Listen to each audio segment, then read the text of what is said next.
badiba jiif caaqilada iyo cuqaasha ka soo jeeday galbeedka gobolka Sanaag oo maanta kulan warbaahineed ku qabtay degmada Celif ee gobolka Sanaag ayaa ku baaqay in la dejiyo xaaladda siyaasadeed ka jirta dalka waxaana xisbiyada mucaaradka ugu baaqeen inay sameeyaan tanaasul iyagoo xukuumadda ku taageeray jadwalka u dejisay doorashooyinka ee ahayn doorashada ururadu soo horeyso cuqaasha waxay sidoo kale xukuumadda ku taageereen dadaalka adkeynta nabadgelyada iyo amniga guud ee dalka iyagoo sheegay inay garab taagan yihiin kalana shaqaynayaan nabadgelyada ku qabanayna oo halkan ka direynaa baaq nabadgelyo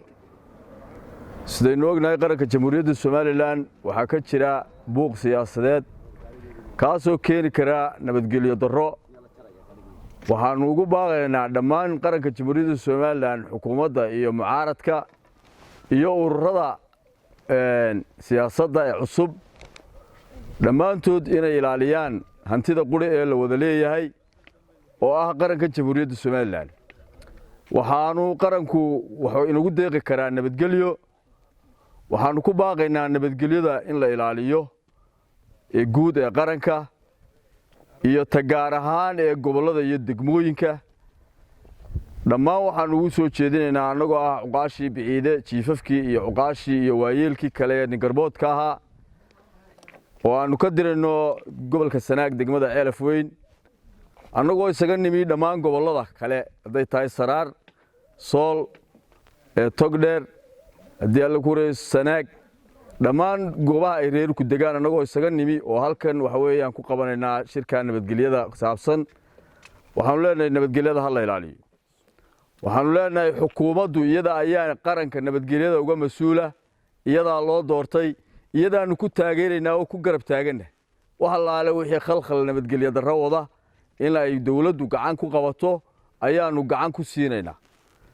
xisbiyada mucaaradka waxaanu soo jeedinaynaa war waxa haysataan fursad dahabi ah qaranka hadaa u tanaasushaan oo ummadda u tanaasushaan waxa helaysaan taageero wanaagsan idinkuna iyo mustaqbal wanaagsan dawladda laakiin waxa saaran xilka qaranka ummadda iyada ka mas'uula nabadgelyadeeda iyo hantideeda iyo sharafteeda inay u ilaaliso taasaanu anaguna ku garab taaganahay kula shaqaynaynaa meel kasto aanu joogno cuqaasha biciidana waxaanu ku diraynaa amata Soomaaliland inay qaranka isbarbar taagaan oo nabadgelyada kala shaqeeyaan oo ay dalka islaaxiisa iyo wanaagiisa dawladda ku taageeraan dawladda waxaanu kale ku bogaadeenaa furista ururada siyaasadda iyo ansixinta asxaabta qaranka gudida u xil saaran ee ay waxa weeye sagaalka urur soo bixeen inta kale ka hadhana inay dhameystirto oo ay waxa weeyaan asxaabtii qaranka ee rasmiga ahayd ee saddexdii xisbi qaran ay soo baxaan dabeedna sidaan lagu galo waxa weeyaan doorashooyinka madaxweynaha sidaasaanu anagu ku taageersanahay sida uu chief-iga hore sheegay shirkaygan jiraad waa baaq nabadgeliyo oo aanu ka soo dirayna Celif weyn waxa weeyaan dalka mucaarad iyo muxaafadon oo wada leenahay nabadgelyada wada ilaashano waa nagu waajib waxa weeyaan haddii nabadgelyo la waado iimaan jiri maayo meel maxaan ku dhahay nabadgelyo amni laga waayana waa meel bila iimaana gaari waa dawlad bila break noqdo waxa la wax ku jiida waxaan leeyahay nabadgelyada wada ilaashano dalkana wada ilaashano waxa la yiraahdo qof roosiisa eegano hareertiisa eegin waxba maaha hareeraheena inoo wax ka soconaya wadarka saameynta Itoobiya maxaan ku dhahay Yemen Soomaaliya inta sanad ka soconayna nabadgelyo haysanay koob ka sanadood waxaan ku noolaynay nabadgelyadeena ay ilaashano ka xukunka haya iyo ka soo doonayeen qabtaba inaas ku sii doorka u tudhaan baladi ka baxay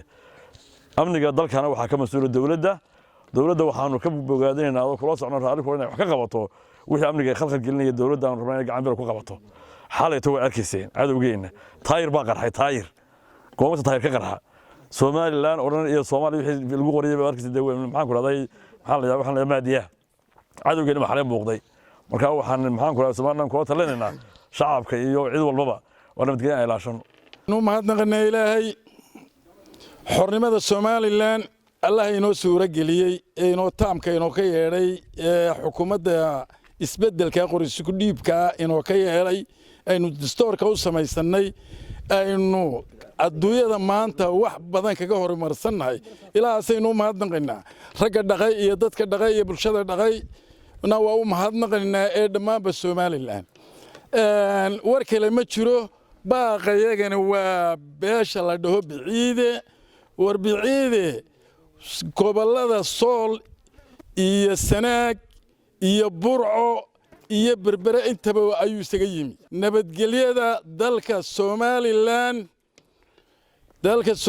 inuu taageero isugu yimi baaqa aanu sii daynaynaa cid kastana aanu gaarsiinaynaa horena loo intii kaga hadashay baanu ku raacsanahay ee nabadgelyada ayaanu ku taageeraynaa hore uga hadashay midda kale dalkeenu waa dal dawlada oo dastuur leh oo sharci leh oo asxaab leh oo tartan leh waa kii baa lagu soconayaa maanta ururadii waa in la kala saaraa waa in dabadeedna la qabtaa haddii beed maayo xusbiyadii tartamaan waa in madaxweynihii dabeedna ay ku xigtaado ay lagu tartamaa shuruucdeenna iyo dastuurkeenna oo saasay faraysaa waxaanu leenahay sharcigana ha lagu shaqeeyo nabadgelyadana dee sidaa ha lagu ilaaliyo warka horta waa la qabnaa waxaan leenahay shacab iyo ururo iyo xusbiyaba waxba inaga dhaxaya waxa inaga dhaxaya qaranka inaga dhaxaya waxa rag baynu ka dhaxalado dhismaheeda iyo nidaamkeeda iyo hawsheeda iyo macnaha habkeeda balaha waxaan leenahay ka ilaalinteeda ragga haradkii hore haruu loo laastay waa la qabaa laakiin waxaan leenahay hal la ilaaliyo waa ruuxa inaga dhaxaya ka noqonaya iyo ka hayaaba maanta iyo ka u tartamayaaba macnaha dee qaranka unbuu macnaha u jooga taanu nahay ugaasha biciide ee ka hadlaysa degmada Ceelafin gobolka Sanaag guud ahaan gobolka aanu joognaa waa nabadgelyo macaarid iyo macaafadba waxaan ugu baaqaynaa nabadgelyo in dalka laga shaqeeyo taynu ku caanamaalay taynu heerkan ku soo gaadhnay dhowr iyo 30 sano lagu soo tabcayay ninka maanta musharaxa ah yiraahda dagaal baan ka xigayaa waa nin gumaadaya qofkii waxbarashada ugu jiray iyo kii hadii alla yiraahdo mutacallinka ahaa waxa loo arkayaa qof meel laga soo sharaabiyay maaha qof Somaliland u shaqeynaya maaha marka macaarid iyo maxaafad waxaan ugu baaqaynaa dhammaan in nabadgelyada laga shaqeeyo Maxamed Suuti telefishinka qaranka Somaliland Ceelafin